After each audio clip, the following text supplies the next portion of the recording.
हरि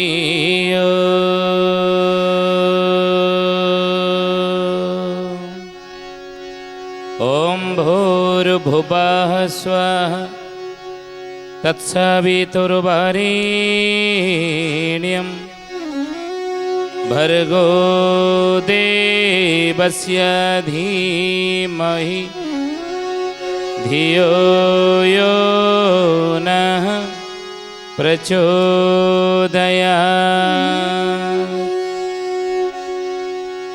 महाब्रह्म निर्विकल्पं पूर्णानन्दमयं हरि सर्वघटेज अच्युत तस्य पदे नमाम्यहम्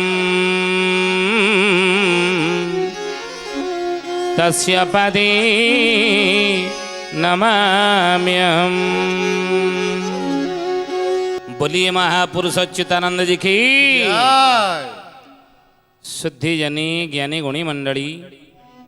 आजिर अध्यायर आलोचना को आपण मानक स्वागत जनाऊँ। आजिर मालिका वचनर आलोचन आम आलोचना करने को जाऊँगी। महापुरुष सुंदर गोटे कथार आलोचना करिसेंती। कहले बाबूरे वैश्यवर्णटे वाणिज्य चारा क्रय विक्रय जे हेतु तंकर क्रय विक्रय जे हेतु तंकर क्रय विक्रय जे हेतु तंकर। पंचसखा माने वर्ण टीकार आलोचना करुछंती। वैश्य वर्ण अटे वाणिज्याचार। वैश्य बेपार करिबा बेपार पटा करिबा वैश्यंकर ये होची कोन ना ये होची तांकर कर्म। क्षत्रिय क्षत्रिय कर्म करिबो वैश्य वैश्य कर्म करिबो। तेणु क्रय विक्रय जे हेतु तांकर किणिबा एवं बिकिबा बिकिबा किणिबा तर्क वितर्क जे तांकर मति से काहु पाइबे तत्व भक्ति से काहु पाइबे तत्व भक्ति से काहु पाइबे तत्व भक्ति। तर्क वितर्क जे तांकर मति बिका किणारे तर्क वितर्क रहिबो निश्चित रहिबो ना रहिबो ना। गोटे जिनस आम किणुथिबा भाई आपल किले केते 150 टंका 150 टंका जी किणवा लोक से 150 टंका कि आई 5टा दुकान छाड़ी मुझे बुझिली बोले 100 टंका लगा तुम कह 150 टंका ना भारी तुम किणला वाला जा जा कौटू मागणा मिल आण से बेपारी ये कथा कह। तेणु गोटे जिनस किणला बेले तर्क वितर्क हम से तर्क वितर्क हुए किणवा लोक एवं बिकिबा लोक भितर। आउ गोटे लोक जिनस आपण बिकिबे सेठी मध्य तर्क वितर्क। तेणु किणा बिकार तर्क वितर्क हुए नहीं। तेणु तर्क वितर्क जे तांकर मति जे बेपारी बेपार करे सी तर्क वितर्क करिवो ना एतिकी टंका न हेले देबिनी एतिकी टंका हेले मु देबी ना एतिकी टंका न हेले मु नेबिनी। एई बळी किणा बिकार तर्क वितर्क रहे। आ जदि जोड़ी तर्क वितर्क हैला सेठी से काहु पाइबा तत्व भक्ति से काहु पाइबा तत्व भक्ति।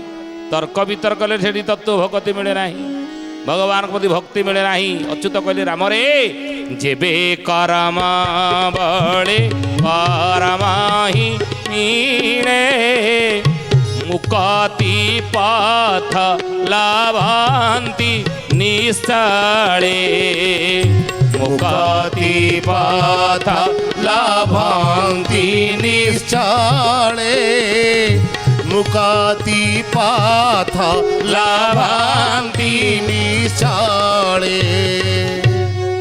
जेबे कर्म बळे कर्म ही मिले मुकति पथ लभंती निश्चले कर्म बड़े यदि कर्म मिले तेणु हे ज्ञानी गुणी मंडली शुद्धि जानी महापुरुष ये कथा कहवाक जा समाज को ये शिक्षा दौरान बाबूरे से किणवा बिकिबारे तर्क वितर्क न रहू किणा बिकार जड़े वैश्य जड़े बेपारी सी बिकिबा एवं किणवारे जी किणिला से यदि तर्क वितर्क किसी न रहिब ताले जेबे कर्म बेले कर्म ही मिले मुक्ति पथ लभंती निश्चय ताहले जाएगी वैश्य मुक्ति पाइब तेणु तीन बरणे बाबू भक्ति नाही सूत्रे भक्ति सिद्ध विप्र डाकई सूत्रे भक्ति सिद्ध विप्र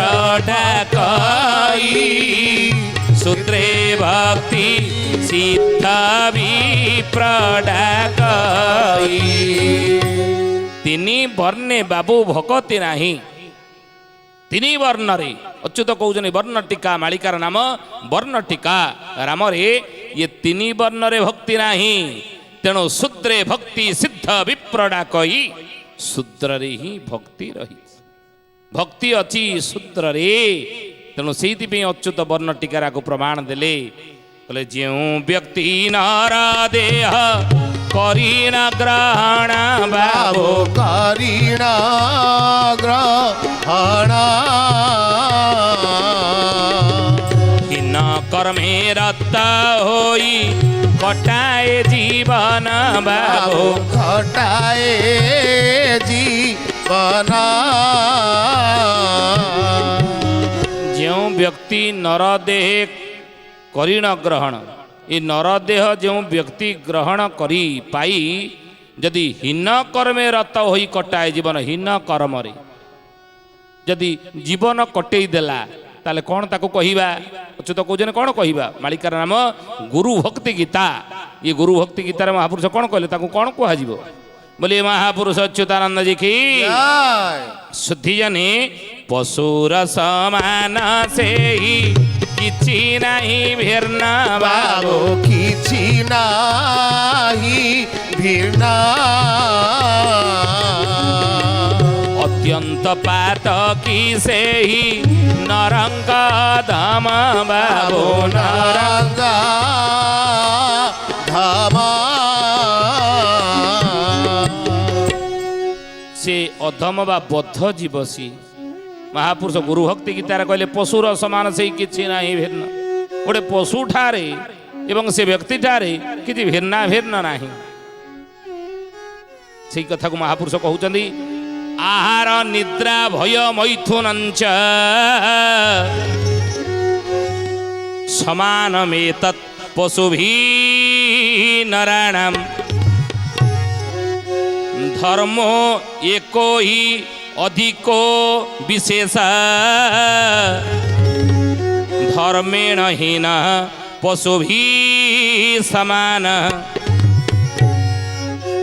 बोले पशुर समान से ही किछि नहीं भिन्न जी जो व्यक्ति नर शरीर धारण करी गोटे हीन कर्म कला नीच कर्म कला गोटे निंदनीय कर्म कला गोटे समाज निंदनीय कर्म कला गोटे भूल काम कला पाप कर्म कला नर शरीर धारण कर मनुष्य देह परा दिव्य ज्ञान देखी संतोष भगवान दिव्य ज्ञान देखी भगवान संतोष होती तेणु से मनीष शरीर पाई गोटे हीन कर्म नीच कर्म गोटे खराब कर्म कले महापुरुष को से मनीष गणा हुए ना आउ ना पशुर समान से ही किसी ना भिन्न से पशु सहित सी व्यक्ति समान से महापुरुष कहते शास्त्र रे आहार निद्रा भय मैथुनंच पशु क्या कहती से मनीष पशु सहित समान ताले पशु किए पशु क्या कहवा गोटे पशु एवं मनीष भितर तफात कौन पार्थक्य कौन ताकू कहीं पशु कहगला आम मनीष कहीं कहगला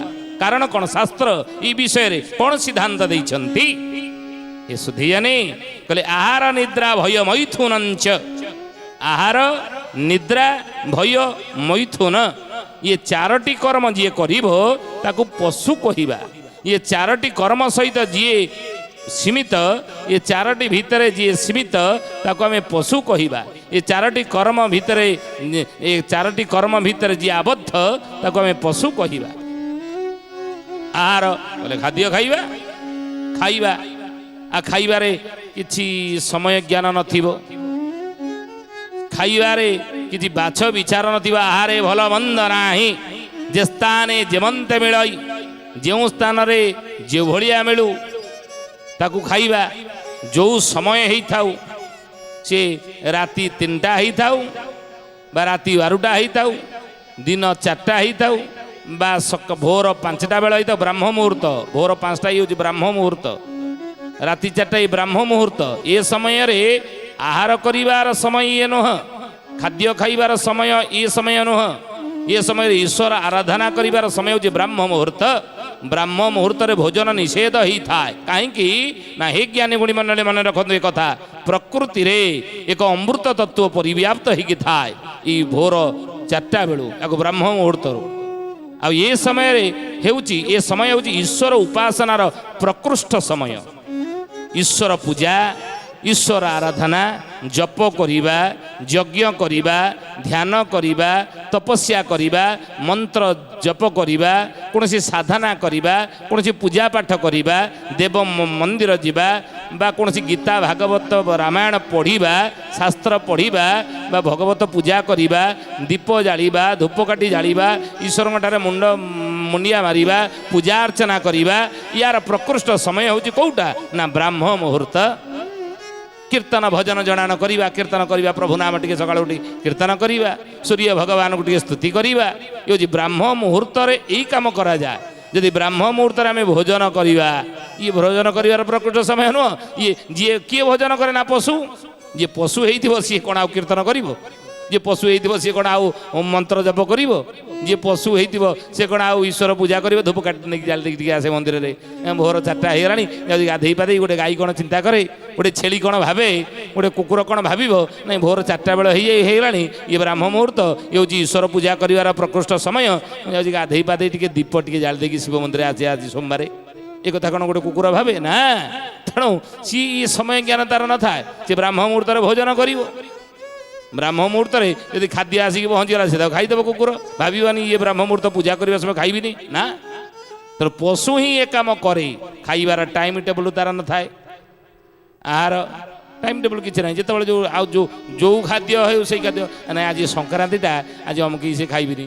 ଗୋଟେ ବିଲୁଆ, ଗୋଟେ କୁକୁର, ଗୋଟେ ମାଙ୍କଡ଼ ବା ଗୋଟେ ବିଲେଇ କ'ଣ ଚିନ୍ତା କରେ? ବିଲେଇ, କୁକୁର ଇଏ କ'ଣ ଚିନ୍ତା କରନ୍ତି, ଭାବନ୍ତି ନା ଆଜି ସଂକ୍ରାନ୍ତିଟା, ଆଜି ମାସନ୍ତଟା, ଅମୁକ ଖାଦ୍ୟଟା ଆଜି ଖାଇବିନି, ବାରଣ। ଇଏ କ'ଣ ଭାବେ? ନା। ଯେଉଁ ଟାଇମ୍ରେ ହେଉ, ଯେଉଁଭଳି ଖାଦ୍ୟ ହେଉ, ସେ ସବୁ ଟାଇମ୍ରେ ଖାଇବ। ଇଏ ହେଉଛି ପଶୁର ଗୁଣ, ପଶୁର ସ୍ୱଭାବ। ଆହାର, ନିଦ୍ରା, ଶୋଇବାରେ ଟାଇମ୍ ଟେବୁଲ୍ ପଶୁର କିଛି ଅଛି ନା। ଯେତେବେଳେ ନିଦ ଆସିଲା ସେତେବେଳେ ଶୋଇବ। ସେ ରାତି 5ଟା, ଭୋର 5ଟା ହେଇଥାଉ, ଦିନ 10ଟା ହେଇଥାଉ ବା ସନ୍ଧ୍ୟା 5ଟା ହେଇଥାଉ, ଇଏ ସମୟ ଜ୍ଞାନ ତାର କିଛି ନଥାଏ। ଶୋଇବାରେ କିଛି ସମୟ ଜ୍ଞାନ ନାହିଁ, ଯେତେବେଳେ ନିଦ ଆସିଲା ତ ଶୋଇବ। ମଣିଷ ଆଜି ସମାଜରେ ଯଦି ଆମେ ଦେଖିବା, ଯିଏ ଏଭଳି କର୍ମରେ ଲିପ୍ତ ରହୁଥିବ, ଯିଏ ଏଭଳି କାମ କରୁଥିବ, ସନ୍ଧ୍ୟା 5ଟାରେ, ସେତେବେଳେ ସନ୍ଧ୍ୟା ସମୟ କହେ। ସନ୍ଧ୍ୟା ପ୍ରତିଦିନ ବା 24 ଘଣ୍ଟାରେ 3ଟି ସନ୍ଧ୍ୟା ପଡ଼େ। ଏ ଜ୍ଞାନୀଗୁଣୀ ମଣ୍ଡଳୀ ଶୁଦ୍ଧି ଜାନି, ପ୍ରତିଦିନର 24 ଘଣ୍ଟା, 24 ଘଣ୍ଟାରେ 3ଟା ସନ୍ଧ୍ୟା। ପ୍ରଥମ ସନ୍ଧ୍ୟା ହେଉଛି କ'ଣ ନା ବ୍ରାହ୍ମ ମୁହୂର୍ତ୍ତ, ଭୋର 4ଟାରୁ ସକାଳ ବା ଭୋର 6ଟା ପର୍ଯ୍ୟନ୍ତ, ଏ ପ୍ରଥମ ସନ୍ଧ୍ୟା ବ୍ରାହ୍ମ ମୁହୂର୍ତ୍ତ। ଦ୍ୱିତୀୟ ସନ୍ଧ୍ୟା 12:30ରୁ 1, ଦିନ 12:30ରୁ 1। ତୃତୀୟ ସନ୍ଧ୍ୟା ସାୟଂକାଳ, ଯେଉଁଟା କହନ୍ତି ସନ୍ଧ୍ୟା ସମୟ, ସଞ୍ଜବତୀ ଦିଅନ୍ତି ବୃନ୍ଦାବତୀ ମୂଳରେ। ଇଏ 3ଟା ସନ୍ଧ୍ୟା ପ୍ରତି 24 ଘଣ୍ଟା ପ୍ରତିଦିନ ପଡ଼େ। ତେଣୁ ଏ ତ୍ରିସନ୍ଧ୍ୟାରେ ଯିଏ ଶୋଇବେ, ଶୋଇକି ରହିଥିବେ, ତାକୁ କ'ଣ ମଣିଷ କୁହାଯିବ? ନା। ଆଜି ସମାଜରେ ଏଭଳି ଘଟଣା ଘଟୁଛି ନା, ଇଏ ବାରଣ କରାଯିବା ଦରକାର। ଶୋଇବା ନାହିଁ। ସନ୍ଧ୍ୟା ସମୟରେ ଶୋଇଲେ କ'ଣ ହୁଏ ନା ଆୟୁଷ ହାନି ହୁଏ ବା ଶରୀର ରୋଗଗ୍ରସ୍ତ ହୁଏ। ତେଣୁ ସନ୍ଧ୍ୟା ସମୟରେ ଶୋଇବା ନାହିଁ କି ସନ୍ଧ୍ୟା ସମୟରେ ଖାଇବା ନାହିଁ, ଖାଇଲେ ରୋଗ ବୈରାଗ ମାଡ଼ିବ ସନ୍ଧ୍ୟା ସମୟରେ ଖାଇଲେ। ତେଣୁ ଇଏ କିଏ ଖାଇବ ନା ପଶୁ ଖାଇବ, ମଣିଷ କେବେ ଖାଇବା ଉଚିତ ନୁହଁ। ସନ୍ଧ୍ୟା ସମୟରେ ପୂଜା ପାଠ କରିବା ଦରକାର, ଦୀପ ବୃନ୍ଦାବତୀ ମୂଳରେ ଦେବା ଦରକାର। ତେଣୁ ପଶୁ ହିଁ ଆହାର, ନିଦ୍ରା, ଶୋଇବାର ଟାଇମ୍ ଟେବୁଲ୍ ନାହିଁ। ଆଉ କ'ଣ ନା ଭୟ। କ'ଣ ଭୟ ବୋଲି ଏ ମହାପୁରୁଷ ଅଚ୍ୟୁତାନନ୍ଦ ଜୀ କି ଜୟ ତେଣୁ ଭୟ କରିବା ଆଉ ମୈଥୁନ ସନ୍ତାନ ବା ପରପିଢ଼ିକୁ ସଂସାରକୁ ଆଣିବା ଇଏ କର୍ମ ମଣିଷ ଯଦି ଏଇ ଚାରୋଟି କର୍ମରେ ସୀମିତ ହୋଇ ରହିଲା ତାକୁ କ'ଣ କୁହାଯିବ ନା ମନୁଷ୍ୟ କୁହାଯିବ ନାହିଁ। ତେଣୁ ସେଇଥିପାଇଁ କହିଲେ ଦେ ଧର୍ମେଣ ହୀନ ପଶୁଭି ସମାନ। ମହାପୁରୁଷ ସେଇ କଥା କହୁଛନ୍ତି ଯେ ଯେଉଁ ବ୍ୟକ୍ତି ନର ଦେହ କରିଣ ଗ୍ରହଣ ହୀନ କର୍ମେ ରତ ହୋଇ କଟାଏ ଜୀବନ। ଏ ହୀନ କର୍ମରେ ଯିଏ ଜୀବନ ବିତଉଥିବ ତାହେଲେ ସେ ମଣିଷ କୁହାଯିବ ନାହିଁ। ମାନବରୁ ମାଧବ ହେବା ପାଇଁ ତାର ଜନ୍ମ ଆତ୍ମା ଜୀବାତ୍ମା ମଣିଷ ସର ପାଇଛି ତ ମାନବରୁ ମାଧବ ହବ। ମାନବରୁ ଦାନବ ହବ ନାହିଁ। ଏଭଳି କର୍ମ ସେ ନ କରୁ, ଏଭଳି ନୀତି ନିୟମରେ ନ ଚଳୁ ଯାହାକି ତାକୁ ଆମେ ଦାନବ କହିବା ନାହିଁ। ସେ ମାନବରୁ ମାଧବ ହଉ, ମାନବରୁ ମାଧବ ହୁଅ, ମାଧବ ହବା ଆମେ ଦରକାର, ଦାନବ ନୁହଁ।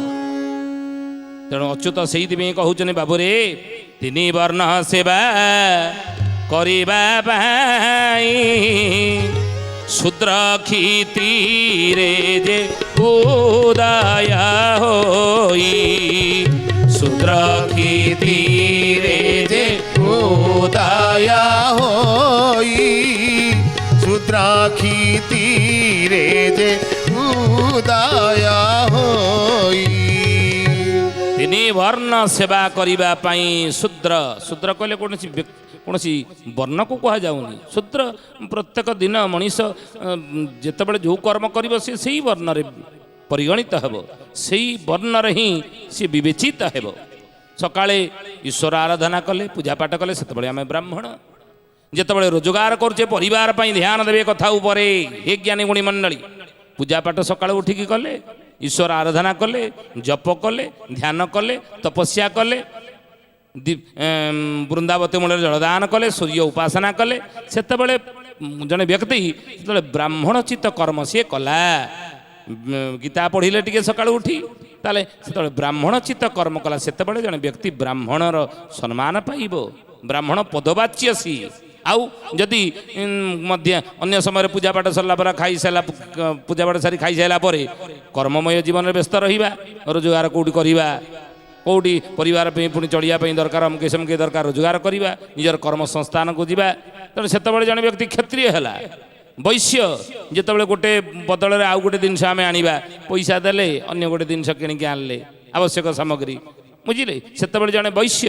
ଏବଂ ଶୂଦ୍ର ଯେତେବେଳେ ସେବା କାର୍ଯ୍ୟ କରିବା, ଝାଡ଼ୁ କରିବା, ଘର ଓଳେଇବା, ନିଜ ଘରକୁ ନିଜେ ସଫା ରଖିବା, ନିଜର ପୋଷାକ ପତ୍ର ତାକୁ ଭଲକି ସଫା କରିବା, ନିଜ ଘରର ଖାଇବା ଜିନିଷ ବାସନ ନିଜେ ମାଜିବା, ନିଜ ହାତରେ ନିଜେ କର୍ମ କରିବା, ସେତେବେଳେ ଆମେ ଶୂଦ୍ର। ଜଣେ ବ୍ୟକ୍ତି ପ୍ରତ୍ୟେକ ଦିନ ଚାରି ବର୍ଣ୍ଣରେ ସିଏ ପରିଚିତ ହୁଏ, ଚାରି ବର୍ଣ୍ଣରେ ସେ ପରିଗଣିତ ହୁଏ। ହେ ଜ୍ଞାନୀ ଗୁଣୀ ମଣ୍ଡଳୀ, ସେଇ କଥା ମହାପୁରୁଷ କହିଲେ ତିନି ବର୍ଣ୍ଣ ସେବା କରିବା ପାଇଁ ଶୂଦ୍ର କ୍ଷିତିରେ ଯେ ଉଦୟ ହୋଇ।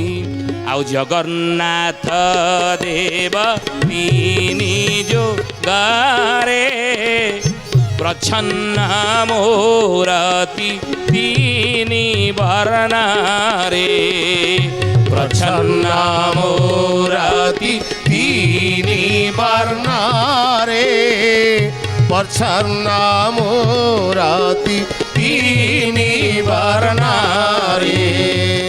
ସତ୍ୟ ଯୁଗରେ କୃଷ୍ଣ ବଲ୍ଲଭ ବ୍ରାହ୍ମଣଙ୍କରେ ପ୍ରଭୁ ଜନ୍ମ ହୋଇଥିଲେ। ତ୍ରେତୟା ଯୁଗରେ ଦଶରଥ, ଅଯୋଧ୍ୟାପୁରୀ ଦଶରଥ କ୍ଷତ୍ରିୟ କୂଳରେ ପ୍ରଭୁ ଜନ୍ମ ହୋଇଥିଲେ। ଦ୍ୱାପର ଯୁଗରେ ବସୁଦେବ ଏବଂ ଦେବକୀ ବୈଶ୍ୟ ଗୃହରେ ପ୍ରଭୁ ଜନ୍ମ ହୋଇଥିଲେ। ଜଗନ୍ନାଥ ଦେବ ତିନି ଯୁଗରେ ପ୍ରଚ୍ଛନ୍ନ ମୂରତି ତିନି ବର୍ଣ୍ଣରେ।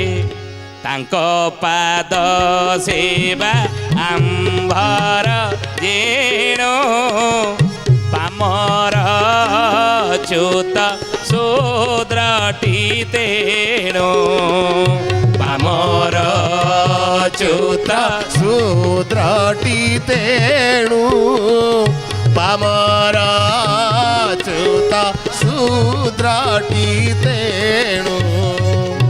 ଜ୍ଞାନୀ ଗୁଣୀ ମଣ୍ଡଳୀ, ଏଇଟି ପ୍ରମାଣ ମିଳିଲା ଏଇଠି ହିଁ ପ୍ରମାଣ ମିଳିଲା କାହିଁକି ପଞ୍ଚସଖା ମାନେ ବିଭିନ୍ନ ବର୍ଣ୍ଣରେ ଜନ୍ମ ହେଇଥିଲେ ସୁଦ୍ଧା ନିଜକୁ ଶୂଦ୍ର ବୋଲି କାହିଁକି କହିଛନ୍ତି, ସମାଜରେ କାହିଁକି ପରିଚୟ ଦେଇଛନ୍ତି ଆମେ ଶୂଦ୍ର ନା ଯେହେତୁ ମହାପୁରୁଷ କହିଲେ ଜଗନ୍ନାଥ ଦେବ ତିନି ଯୁଗରେ ପ୍ରଚ୍ଛନ୍ନ ମୂରତି ତିନି ବର୍ଣ୍ଣରେ ତାଙ୍କ ପାଦ ସେବା ଆମର ଯେଣୁ ଆମେ ପଞ୍ଚସଖା ମାନେ ଯେହେତୁ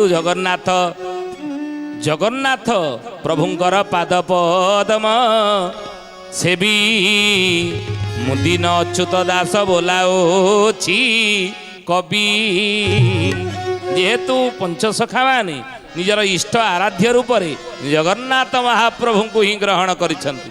ଜଗନ୍ନାଥ ଧର୍ମକୁ ବିଶ୍ୱ ବ୍ୟାପକ କରିବା ପାଇଁ ପଞ୍ଚସଖା ମାନଙ୍କର ହିଁ ପ୍ରୟାସ ଥିଲା ସେ ସମୟରେ। ଏବଂ ସେଇଥିପାଇଁ ଯେହେତୁ ତାଙ୍କ ପାଦ ସେବା ଆମର ଯେଣୁ ଜଗନ୍ନାଥ ପ୍ରଭୁଙ୍କର ପାଦ ସେବା ଯେଣୁ ଆମେ ତାକୁ ଗ୍ରହଣ କରିଛୁ, ପାଦ ସେବାକୁ ଗ୍ରହଣ କରି ନେଇଛୁ, ପାଦ ସେବାକୁ ବାଛି ନେଇଛୁ। ତେଣୁ ସେଇଥିପାଇଁ ଆମର ଅଚ୍ୟୁତ ଶୂଦ୍ରଟି, ତେଣୁ ସେଇଥିପାଇଁ ପଞ୍ଚସଖା ମାନେ ନିଜକୁ ଶୂଦ୍ର ବୋଲି ଜଣେ ଇଷ୍ଟ ଆରାଧ୍ୟଙ୍କ ନିକଟରେ, ଜଣେ ଯାହାକି ମାଲିକ ନିକଟରେ, ଜଣେ ପ୍ରଭୁ ନିକଟରେ ତାର ସେବକ ନିଜକୁ ଶୂଦ୍ର ବୋଲି କହିବା ଯଥାର୍ଥ ରହିଛି, ଯଥାର୍ଥତା ରହିଛି। ତେଣୁ ହେ ଜ୍ଞାନୀ ଗୁଣିମଣ୍ଡଳୀ, ଶୂଦ୍ର ଭାବ ଯେଣ ଆମ୍ଭରି ମହାରା ଶୂଦ୍ର ବର୍ଣ୍ଣ ବିନୋଟିଆନ। ତେଣୁ ସେଇଥିପାଇଁ ପଞ୍ଚସଖା ମାନେ ବିଭିନ୍ନ ବର୍ଣ୍ଣରେ ଜନ୍ମ ହେଇଥିଲେ ସୁଦ୍ଧା ପ୍ରଭୁଙ୍କର ପାଦ ସେବାକୁ ଯେହେତୁ ନିଜର କର୍ମ ରୂପେ ବାଛି ନେଇଛନ୍ତି, ନିଜର ଲକ୍ଷ୍ୟ ନିଜର ପଥ ରୂପେ ବାଛି ନେଇଛନ୍ତି, ସେଥିପାଇଁ ନିଜକୁ ଶୂଦ୍ର ବୋଲି ସମାଜରେ ପରିଚିତ ହେଇଛନ୍ତି। ତେଣୁ ହେ ଜ୍ଞାନୀ ଗୁଣି ମଣ୍ଡଳୀ ସୁଧୀ ଜାନେ, ଆଜି ତ ସମୟ ହେଇଛି, ଆସନ୍ତା ଅଧ୍ୟାୟରେ ଆମେ ପୁଣି ଥରେ ଅନ୍ୟ ଗୋଟେ ବିଷୟରେ ଆଲୋଚନା କରିବା। ତ ଆସନ୍ତୁ ଆଜି ପାଇଁ ବାଣୀକି ବିରାମ ଦେବା ପ୍ରଭୁଙ୍କର ନାମ ନେଇ। ତା ପୂର୍ବରୁ ଜଣେ ଭକ୍ତର ନାଁ କହିବା। କିଏ ସେ ଭକ୍ତ, କ'ଣ ତାର ନାଁ, କୋଉଠି ତାର ଜନ୍ମ? ବୈକୁଣ୍ଠ ନାୟକ ଆନନ୍ଦପୁରର ଅର୍ଜୁନ ବଣିଆ ଗ୍ରାମ ପାଣିଶାଳ ଗ୍ରାମେ ଦ୍ୱିଜବର ଅଛି ରାମଚନ୍ଦ୍ର ପିତା ନାମ। रामचंद्र पिता नाम हे सुजने, रामचंद्र पिता नाम, रामचंद्र पिता नाम हे सुजने, रामचंद्र पिता नाम। ବୈକୁଣ୍ଠ ନାୟକ ବଡ଼ି ଜଣେ ଭକ୍ତ ଆନନ୍ଦପୁରରେ ଜନ୍ମ ହେଇଥିବ ବଣିଆ ଗ୍ରାମରେ। ଆଉ ପଣିଶାଳ ଗ୍ରାମରେ ଦ୍ୱିଜବର ନାମରେ ଜଣେ ଭକ୍ତ ଜନ୍ମ ହେଇଥିବ। ବାପା ନାଁ ତାର ରାମଚନ୍ଦ୍ର ଥିବ ବୋଲି ଅଚ୍ୟୁତାନନ୍ଦ ମାଳିକା ଶାସ୍ତ୍ରରେ ଭକ୍ତ ତାଲିକାରେ ନାଁକୁ ଲେଖିଛନ୍ତି। ଜ୍ଞାନୀ ଗୁଣିମଣ୍ଡଳୀ ସୁଧୀଜାନୀ, ଆଜି ତ ସମୟ ହେଇଛି, ପୁଣି ଆସନ୍ତା ଆଦିରେ ଭେଟ ହେବା। କିନ୍ତୁ ତା ପୂର୍ବରୁ ପ୍ରଭୁଙ୍କର ନାମ ଟିକେ ନେବା।